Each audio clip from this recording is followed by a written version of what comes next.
Hello, আসসালামু আলাইকুম everyone. আজকে শেয়ার করছি চিংড়ি মাছ দিয়ে আলু দিয়ে লাউ শাকের একটা রেসিপি, যেটা আমার নিজের ছাদ বাগান থেকেই আমি কালেক্ট করেছিলাম।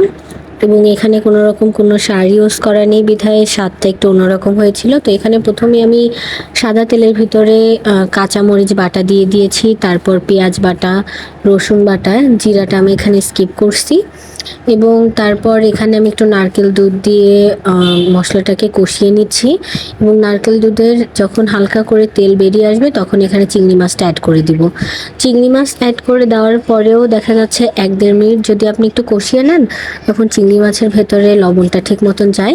এবং তারপর আমি এখানে লাউ পাতাগুলো অ্যাড করে দিচ্ছি এবং সঙ্গে দিয়ে দিব আলুগুলো।